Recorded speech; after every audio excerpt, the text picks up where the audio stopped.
Assalamualaikum warahmatullahi wabarakatuh. Alhamdulillah, pada kesempatan kali ini saya akan membahas materi PKN kelas 10, Integrasi Nasional dalam Bingkai Bhinneka Tunggal Ika. Ini adalah peta negara kesatuan Republik Indonesia. Kita tahu ya, di Indonesia ini banyak sekali perbedaan yang ada, baik perbedaan suku, agama, ras, budaya, adat, dan istiadat. Dan di setiap daerah itu memiliki kekhasan sendiri.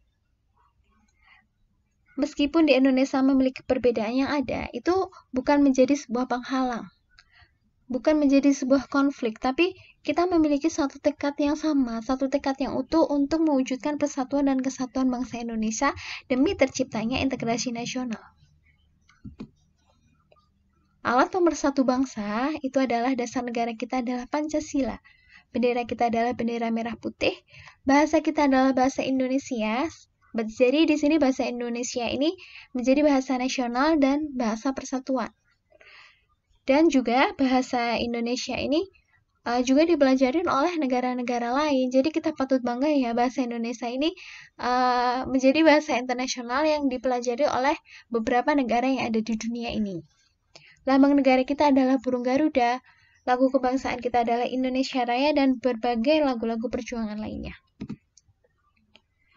Maka dari itu, melihat keanekaragaman yang ada di Indonesia ini, para pemuda-pemuda yang ada di berbagai daerah di satu tanah air Indonesia ini berkumpul menjadi satu, mengikrarkan sebuah Sumpah Pemuda pada tanggal 28 Oktober 1928 yang menyatakan bahwa negara Indonesia itu mengaku bertumpah darah, yang satu yaitu tanah air Indonesia. Terus mengaku berbangsa yang satu, bangsa Indonesia, dan menjunjung bahasa persatuan yaitu bahasa Indonesia. Nah, sekarang kita akan masuk ke materi kita, yakni adalah integrasi nasional. Apa sih arti integrasi itu? Yaitu menyatukan, memadukan, dan menggabungkan atau mempersatukan. Nasional itu adalah bangsa. Jadi di sini arti integrasi nasional itu secara politis itu adalah penyatuan berbagai kelompok budaya dan sosial dalam kesatuan wilayah nasional yang membentuk suatu identitas nasional. Sedangkan secara antropologis itu adalah proses penyesuaian di antara unsur kebudayaan yang berbeda sehingga mencapai suatu keserasian fungsi dalam kehidupan masyarakat.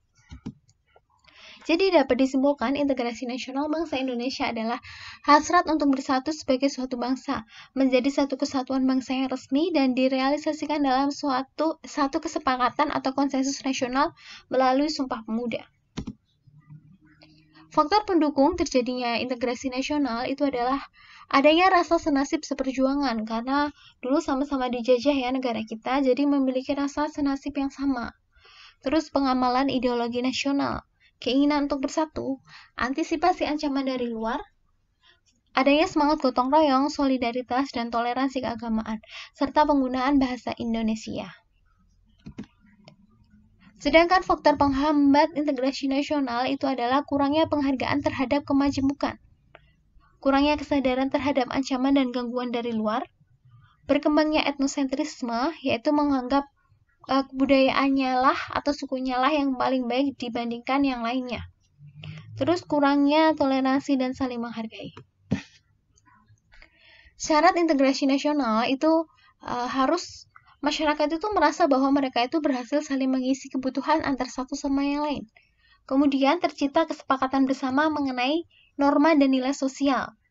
Selanjutnya, norma dan nilai sosial itu dijadikan aturan baku dalam proses integrasi nasional, sehingga semua warga negara itu bisa mengimplementasikan nilai dan norma yang sudah disepakati bersama, sehingga warga itu harus meminimalisasi konflik yang ada atau yang terjadi. Nah, sekarang adalah ancaman dan tantangan integrasi apa sih?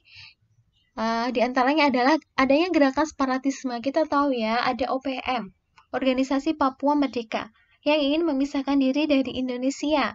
Kemudian ada GAM, Gerakan Aceh Merdeka, juga ingin pisah dari Indonesia kita.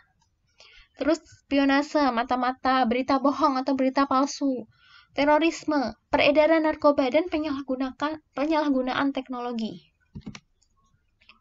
Nah, itu semua bisa kita atasi dalam menghadapi ancaman dan tantangan itu dengan adanya sikap bela negara. Jadi sikap bela negara ini harus dijiwai oleh kecintaannya kepada Indonesia berdasarkan Pancasila dan UUD 1945 dalam menjamin dan mewujudkan kelangsungan hidup bangsa negara yang seutuhnya. Dengan penuh kesadaran, tanggung jawab, rela berkorban dalam pengabdian kepada bangsa dan negara.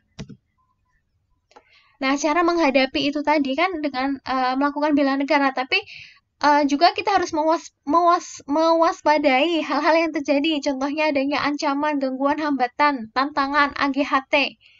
Nah, ancaman itu adalah usaha yang bersifat mengubah kebijaksanaan yang dilakukan secara konseptual melalui tindak kriminal dan politis. Contohnya disintegrasi bangsa melalui gerakan separatisme. Terus gangguan, yakni usaha yang berasal dari luar, bersifat atau bertujuan melemahkan secara tidak konseptual. Contohnya, kebudayaan asing yang membawa serta ideologi yang berbeda dengan ideologi bangsa Indonesia kita ini. Yang ketiga adalah hambatan, usaha yang berasal dari diri sendiri, yang bersifat untuk melemahkan atau menghalangi secara tidak konseptual. Contohnya adanya paham etnosentrisme dari beberapa suku bangsa yang menganggap kebudayaannya lah lebih baik dari kebudayaan suku bangsa yang lainnya. Selanjutnya adalah tantangan, yakni hal atau usaha yang bertujuan menggugah kemampuan yang ada. Contohnya adanya sikap kita untuk melakukan pemerataan pendidikan hingga ke daerah terpencil. Nah, kalian sudah bisa memahami apa arti itu AGHT beserta contoh-contohnya? Nah, dasar hukum bela negara ini ada di Undang-Undang Dasar Negara Republik Indonesia tahun 1945. Pasal 27 ayat 3 tentang bela negara, pasal 30 ayat 1 tentang pertahanan dan keamanan negara. Kemudian TAP MPR nomor 6 tahun 2000 tentang pemisahan TNI dan Polri. TAP MPR nomor 7 tahun 2000 tentang peranan TNI dan Polri. Dan Undang-Undang nomor 3 tahun 2002 tentang pertahanan negara. Unsur bela negara itu adalah cinta tanah air, adanya kesadaran berbangsa dan bernegara, meyakini Pancasila itu sebagai ideologi negara, rela berkorban untuk bangsa dan negara, memiliki kemampuan awal untuk melakukan bela negara. Nah, dengan cara apa kita bisa melakukan bela negara? Dengan mengikuti pembelajaran pendidikan kewarganegaraan. Setelah kita mengetahui, kita memahami, kita bisa mengaplikasikan itu semua dalam tindakan kita, dalam sikap dan perilaku kita sehari-hari sesuai dengan tujuan bersama bangsa Indonesia ini agar menjadi warga negara Indonesia yang baik. Terus pelatihan dasar kemiliteran, pengabdian sebagai TNI maupun pengabdian sesuai keahlian atau profesi. Demikian, semoga bermanfaat. Terima kasih. Wassalamualaikum warahmatullahi wabarakatuh.